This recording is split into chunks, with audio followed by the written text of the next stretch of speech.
You have been running for a very long time.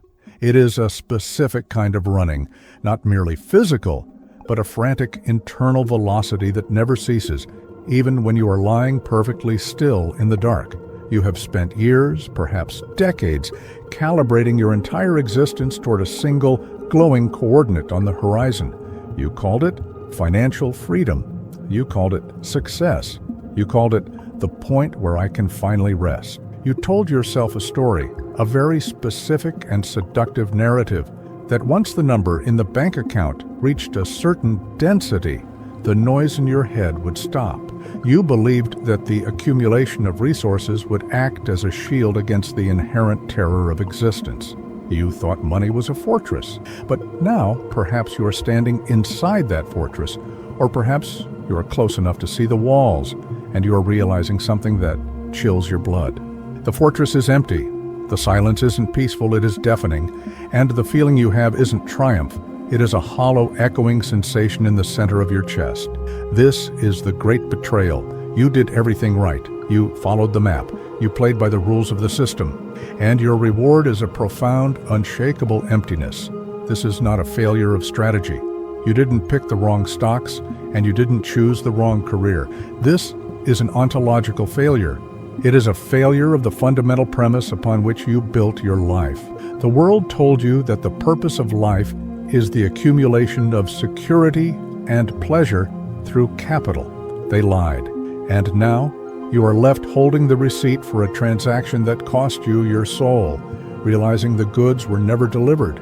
We need to talk about why this happened. We need to dissect, with surgical precision, the mechanism of this deception. We need to look at the machinery of the matrix that convinced you to trade your time, which is your life, for a currency that has zero value in the currency of the spirit. Most people will never have this conversation. They will die chasing the carrot. They will reach the end of their lives in a morphine haze, filled with the vague, terrifying regret that they never actually lived. They only prepared to live. But you are here. You are feeling the void, and that means you are ready to wake up. If this resonates and you are tired of the surface-level noise, consider subscribing. The problem you are facing is often misdiagnosed as depression or burnout or a midlife crisis. These are convenient labels the system uses to pathologize a perfectly healthy reaction to an unhealthy reality. You are not sick. You are waking up in a burning house, and your anxiety is just the smell of smoke. The emptiness you feel is what Arthur Schopenhauer described with terrifying accuracy. He viewed life as a pendulum swinging violently between two states, pain and boredom. When you lack money, you are in pain. You are in the struggle for survival, fighting for food, shelter, and safety. This struggle gives you a default purpose. You don't have time to ask, "Why am I here?" because you are too busy asking, "How do I eat?" But the moment you solve the money problem, the pendulum swings to the other side. You enter the domain of boredom. But this is not the boredom of a rainy Sunday afternoon. This is existential boredom. This is the vacuum. This is the universe staring back at you and asking, "Now what?" The system, that complex interlocking structure of economy, culture, and media, is designed to keep you in the pain phase or the chasing phase, because that is where you are a productive unit of labor. But when you escape the chase, the system has no use for you, and it offers you no map for what comes next. It offers you distractions. It offers you luxury. It offers you infinite dopamine. But it does not offer you meaning.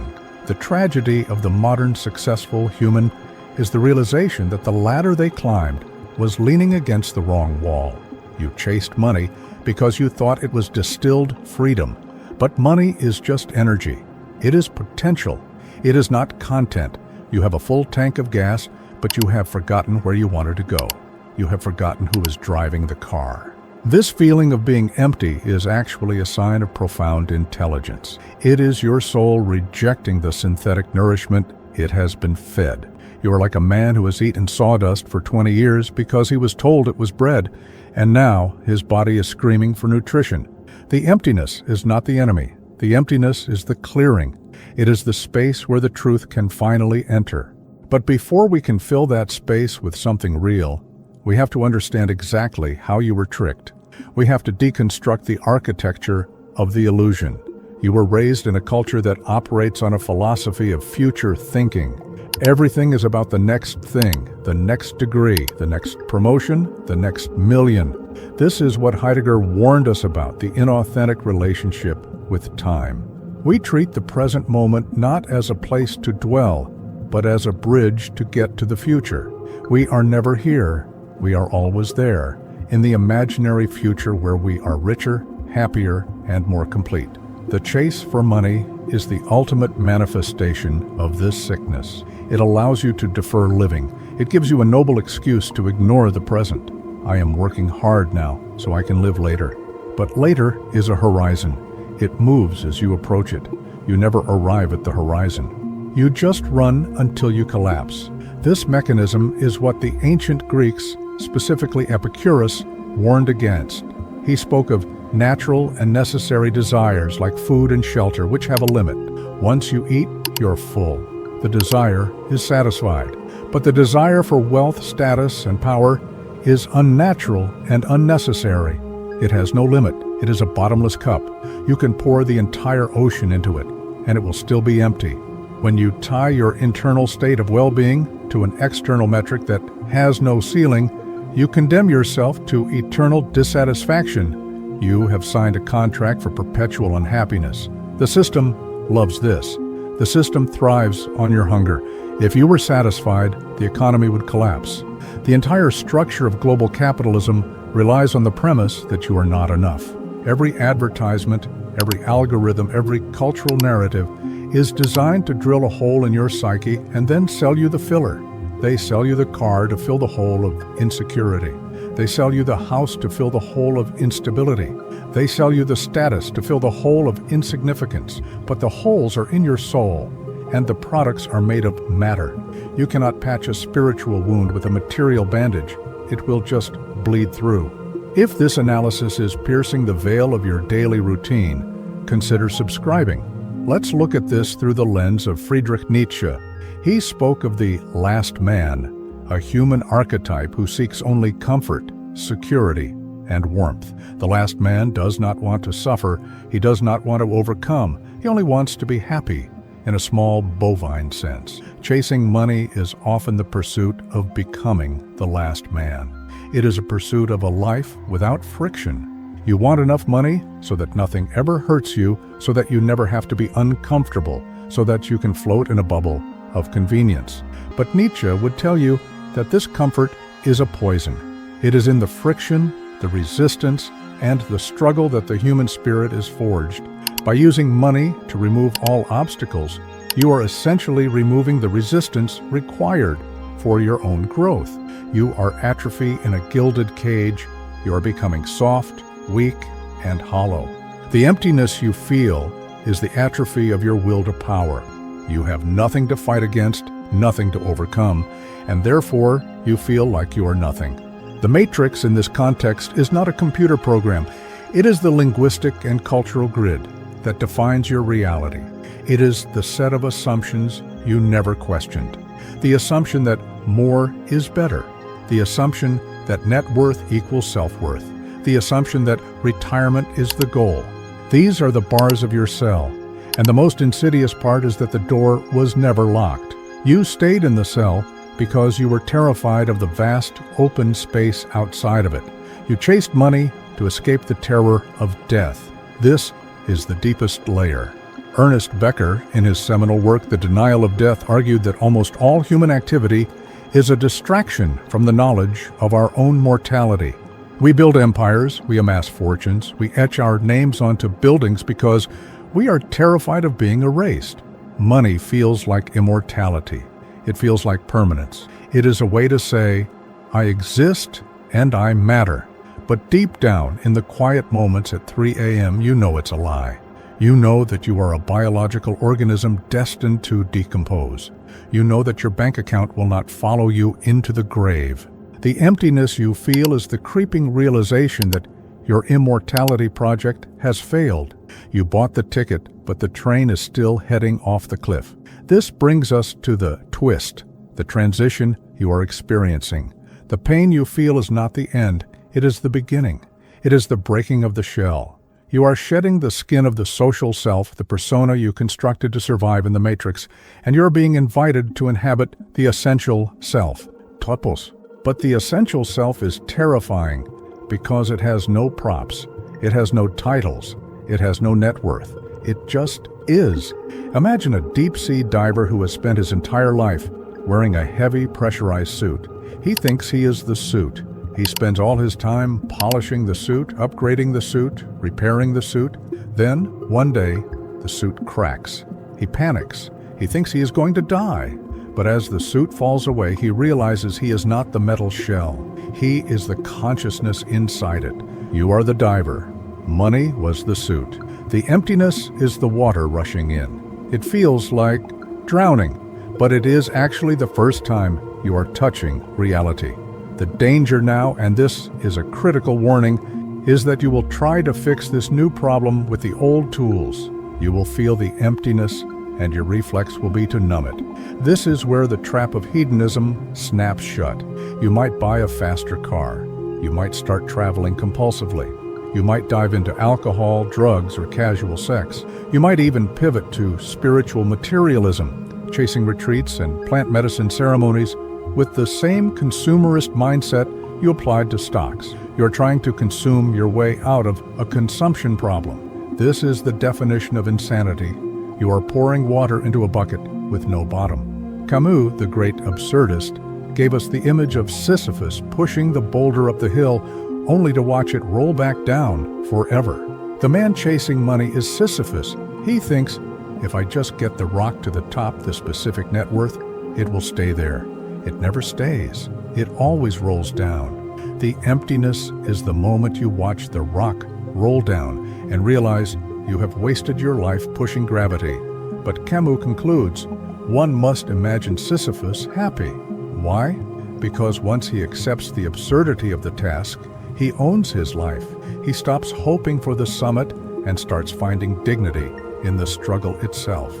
But you are trying to buy a helicopter to lift the rock. You are missing the point of the existence. If this resonates, consider subscribing. Let's descend deeper into the visceral reality of this emptiness. Imagine your soul is a house. For years you have been obsessively decorating the facade. You planted expensive hedges. You painted the exterior gold. You installed a diamond-encrusted gate. You spent all your energy on curb appeal because that is what the neighbors, society see. But you never went inside. Now the door has swung open, and you have stepped into your own living room, and you see it is rotting. The floorboards are missing. There is mold on the walls. It is cold, dark, and uninhabitable. You are rich on the outside, but you are homeless on the inside. This is the state of the modern, successful individual, homeless at home. The system sold you the paint for the outside, but it illegalized the tools you needed to build the inside. It kept you so busy with the exterior maintenance that you forgot you have to actually live in the house. Now, let me tell you a story. It is a composite story, but you will recognize the truth in it. Let's call him Julian. Julian was an architect of systems. He built a logistics company from the ground up. For 20 years, he slept 4 hours a night. He missed his children's plays. He missed the subtle changes in his wife's face as she aged. He lived on caffeine and cortisol. His objective was the number, $10 million. That was the exit velocity. At 48, he sold the company. He hit the number.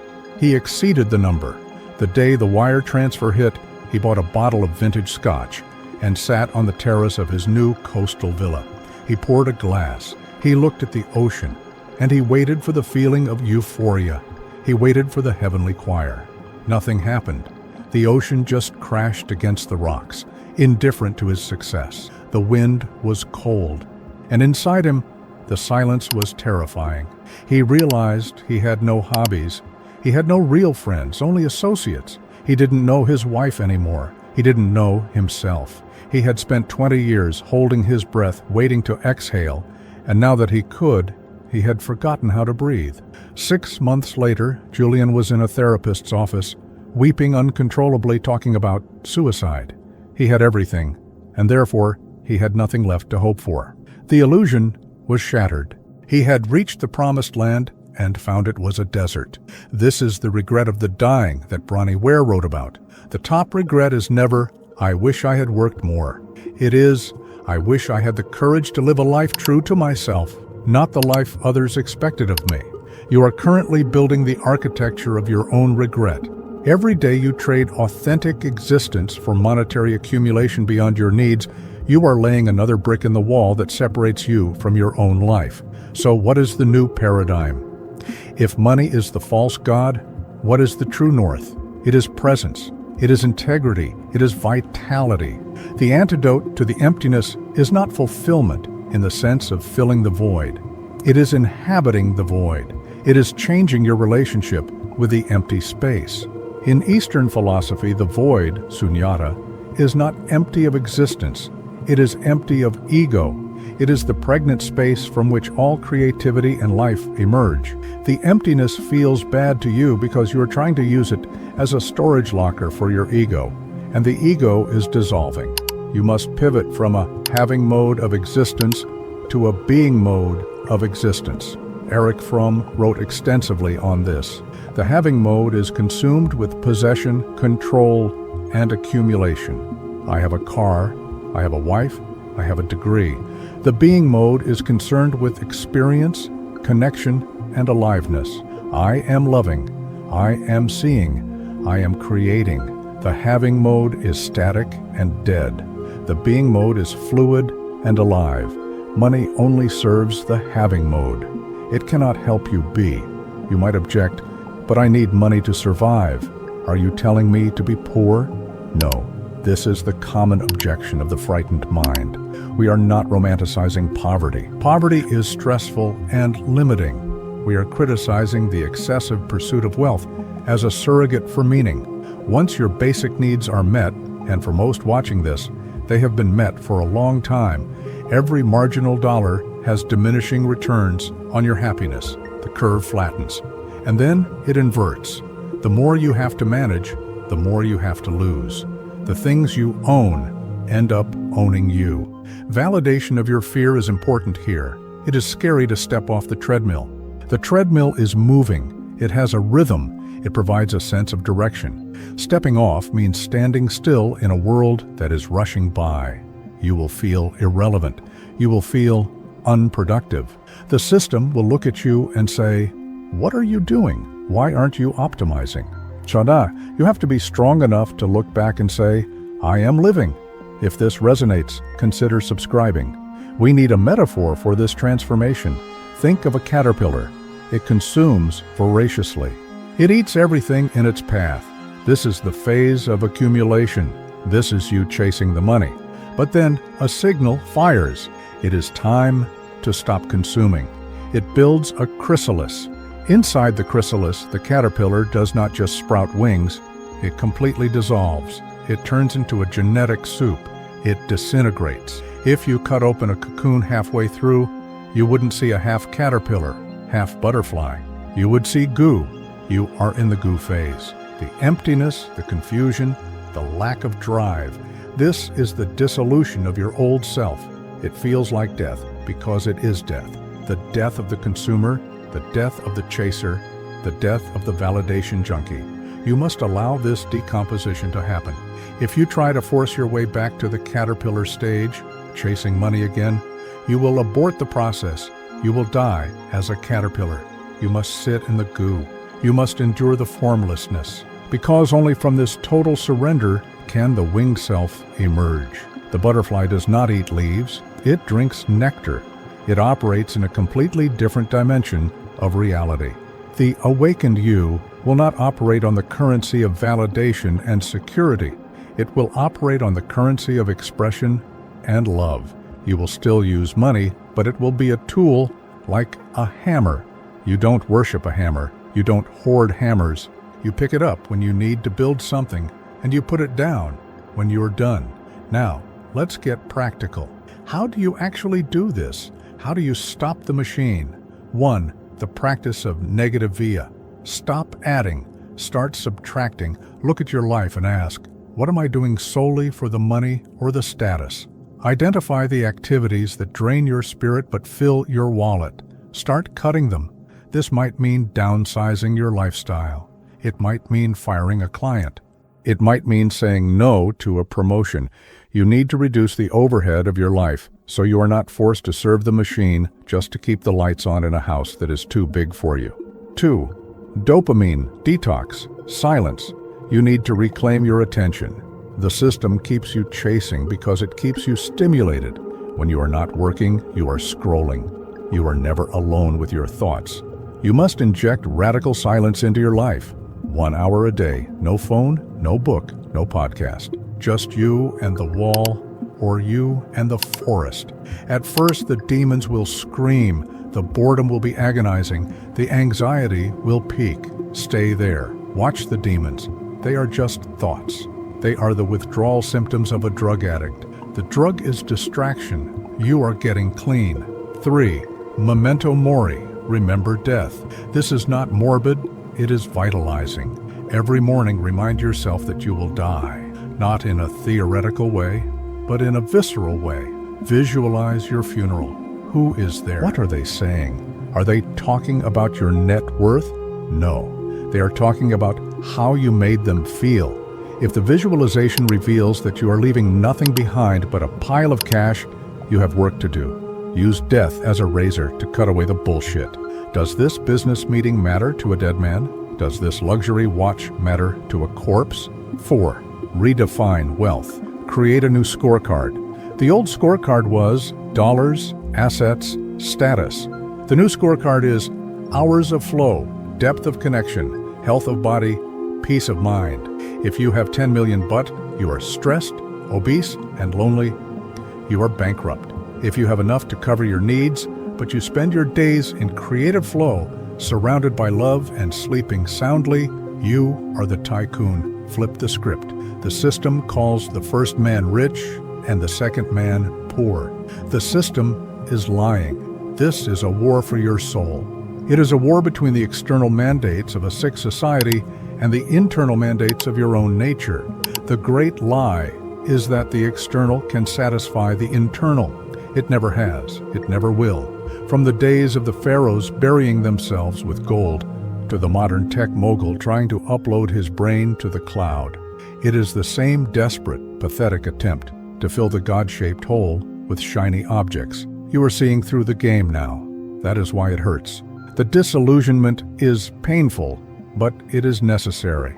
You are losing your illusions, which means you are getting closer to the truth. The money you chased was just a symbol for safety, for love, for power. You can have those things directly. You don't need the middleman of currency. You can cultivate safety through inner resilience. You can cultivate love through vulnerability. You can cultivate power through self-mastery. Stop running.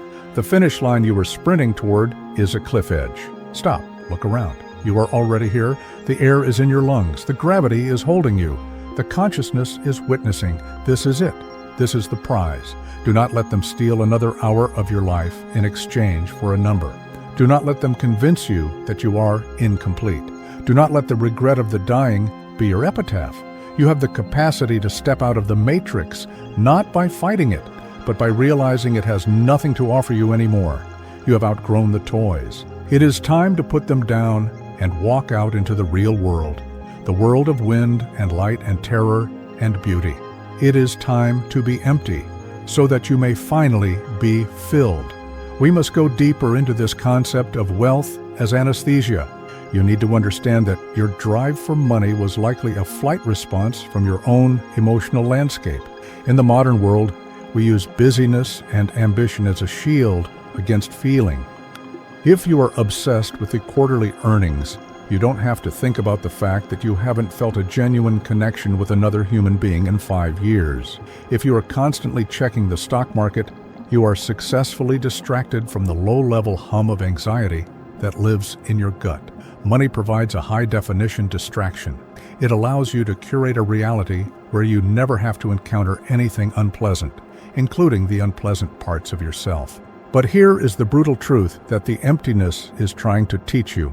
You cannot selectively numb emotions. If you numb the pain, you also numb the joy. If you build a wall to keep out the uncertainty, you also keep out the serendipity. The safe life you bought is a sterile life. It is a life wrapped in plastic. You are preserving yourself like a specimen in a jar, but you are not living. The emptiness you feel is the result of being hermetically sealed inside your own comfort zone. You have optimized your life for safety, and the cost of total safety is total boredom. Consider the philosophy of Søren Kierkegaard. He spoke of angst, dread or anxiety, as the dizziness of freedom. He argued that when we look into the abyss of possibilities that is our life, we get dizzy. We realize we are responsible for our own existence, and that is terrifying. So what do? We grab onto something finite to steady ourselves. We grab onto a social role. We grab onto a dogma. Or, in your case, we grab onto money. Money becomes the railing you hold onto so you don't have to look into the abyss. It grounds you. It tells you who you are. I am the guy who makes X amount a year. It narrows your world down to a manageable game of numbers. It saves you from the dizziness of freedom. But the price you pay is that you become a finite thing rather than an infinite possibility. You become a net worth, not a soul. The emptiness is the abyss calling you back. It is the dizziness returning because the railing is breaking. And Kierkegaard would say, let it break, swoon into the dizziness. That anxiety is the only proof that you are free. If this resonates, consider subscribing. Let's dismantle the illusion of control. Money is, fundamentally, an attempt to impose order on a chaotic universe. Deep down, you know that life is fragile. A car accident, a rogue cell mutating in your body, a natural disaster. Chaos is always waiting. This vulnerability is intolerable to the ego. The ego wants to be God. It wants to be untouchable, so it accumulates resources. It builds a fortress of assets. It thinks, if I have enough money, I can control the outcome. This is the great lie of the Matrix. You cannot control the outcome. You can only buy a better class of problems. You can buy the best doctors, but you cannot buy health. You can buy the most exclusive dating apps, but you cannot buy chemistry. You can buy a security system, but you cannot buy peace of mind. In fact, the more you have, the more paranoid you become about losing it. The fortress becomes a prison. You end up serving the assets that were supposed to serve you.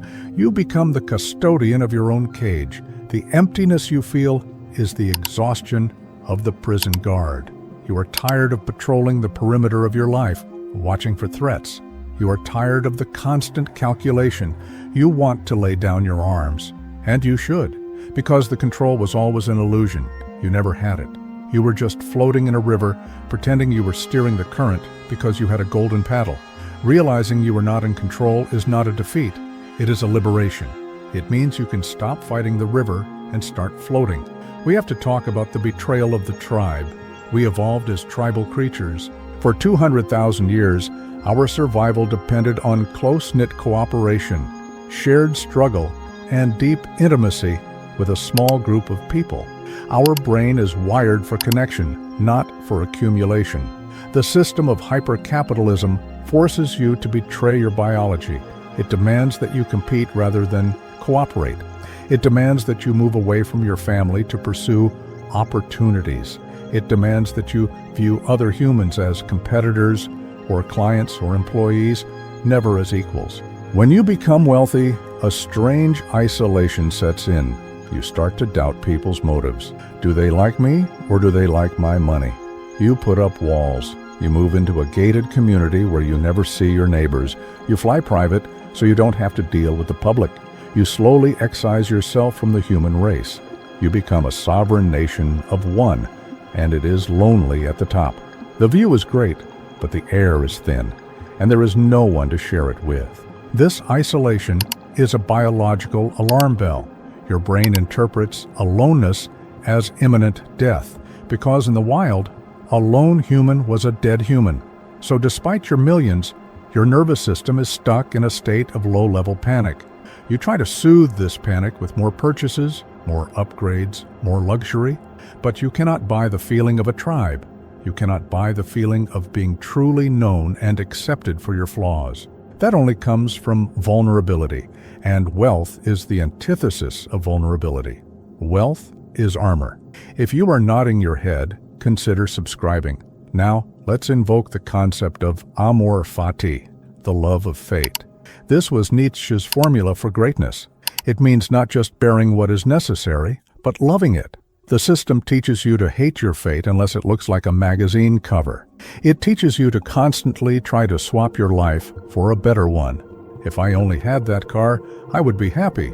If I only lived in that city, I would be happy. This is the if-then logic of the computer program. It keeps you in a state of perpetual rejection of the present moment. The emptiness is the gap between where you are and where you think you should be. You are rich, but you think you should be happier. You are successful, but you think you should feel more fulfilled. You are constantly judging your reality and finding it lacking. This judgment is the source of your suffering. Amor fati invites you to say yes to the emptiness, to say yes to the confusion, to say yes to the fact that you climbed the mountain and found nothing.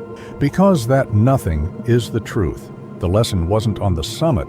The lesson was the realization that summits are arbitrary. By accepting your current state, even the pain of it, you stop the war with reality. You stop trying to manipulate the moment, and you start inhabiting it. This brings us to a critical distinction: pleasure versus joy. The system sells pleasure. Pleasure is external. It is dependent on a stimulus, a drug, a purchase, a compliment, a sugar rush. Pleasure is fleeting and followed by a crash, the opponent process theory of emotion. The pursuit of money is the pursuit of infinite pleasure options. Joy, on the other hand, is internal. It is a state of being.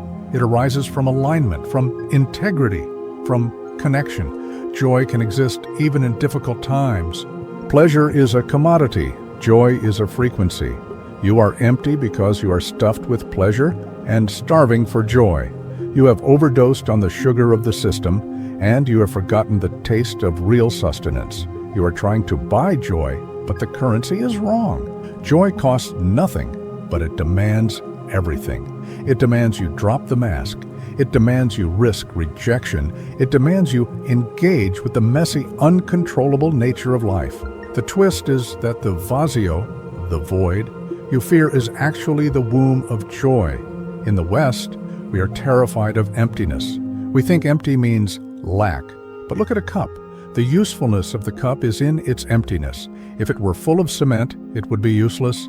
You have filled your cup with cement, assets, obligations, ego, reputation. You are useless to the universe because you are too full of yourself. You must empty the cup. You must unlearn. You must let go. How do we expand the practical application of this? We talked about negative via and memento mori. Let's add 5, the practice of strategic inefficiency. The system worships efficiency. Time is money. Optimize everything. This kills the soul. The soul moves at the speed of a walk, not the speed of a fiber optic cable.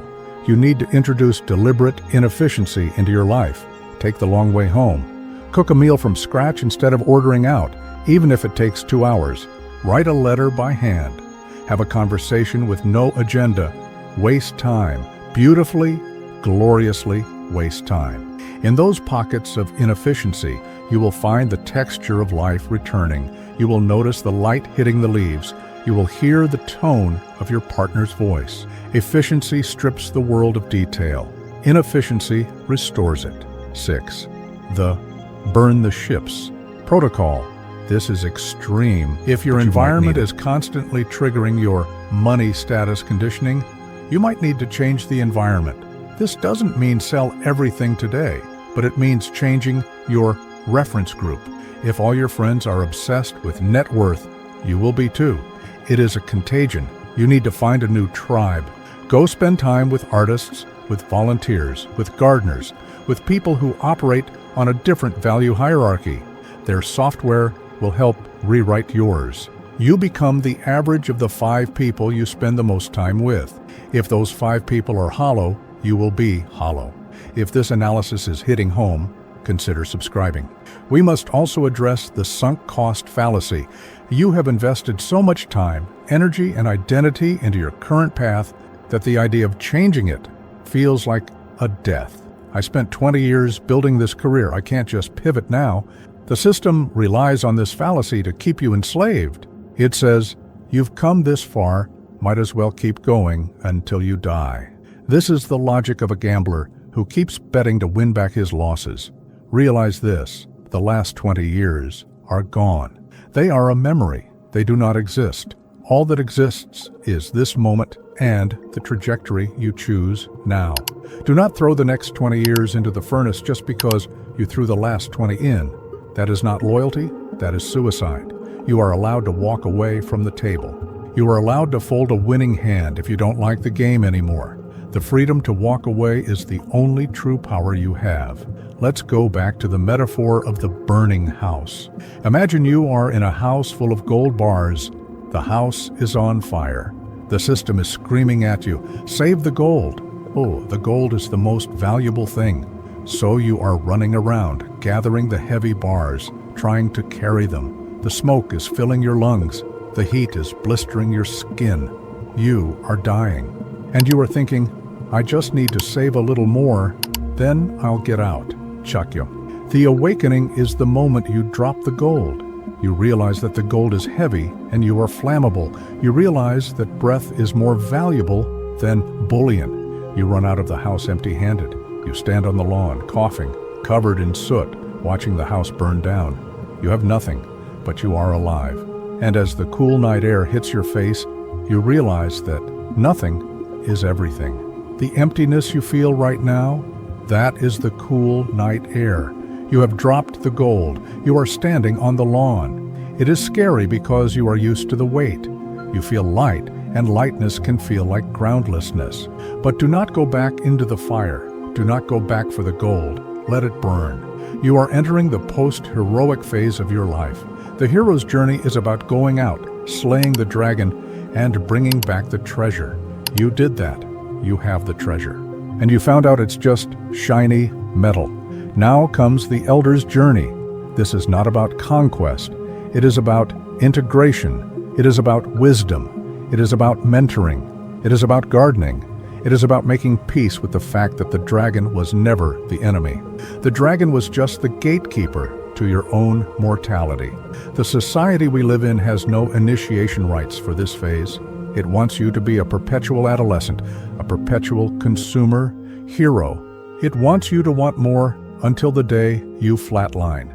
You have to initiate yourself. You have to create your own rite of passage. Maybe that involves a radical sabbatical. Maybe it involves giving a massive chunk of your money away to see that you don't disappear. Maybe it involves silence. Whatever it is, it must be an act of rebellion against the more. It must be an act of enough. Enough is a magical word. It is a spell that breaks the enchantment of the matrix. When you truly say, I have enough, the system loses its power over you. The advertisers can't touch you. The boss can't threaten you.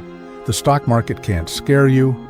You become invincible, not because you have the most, but because you need the least. This is the Stoic ideal. He is closest to the gods who needs the fewest things. If this resonates, consider subscribing. Let's expand on the legacy trap. Many of you justify the chase by saying, it's for my children. It's for my legacy.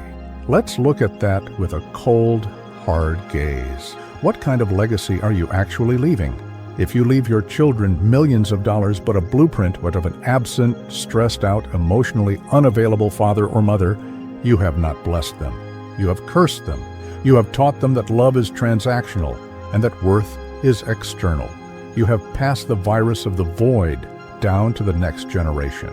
The greatest inheritance you can give is a model of a life well lived, a model of a human being who is present, who is kind, who is curious, and who is not a slave to the market. If you die rich but miserable, your legacy is a warning. If you die content, your legacy is a map. Which one do you want to leave? The path forward is the path of re-inhabitation. You must re-inhabit your body. You must re-inhabit your relationships. You must re-inhabit the present moment. Start with your senses. The next time you drink the coffee. Don't drink the coffee while checking emails. Taste the bitterness, the heat, the acidity. Feel the cup in your hand. This sounds trivial, but it is profound. It is the training ground for presence. If you can't be present with a cup of coffee, you can't be present with your life. You are training your brain to stop jumping to the future and stay in the now, because the now is the only place where you can't be empty.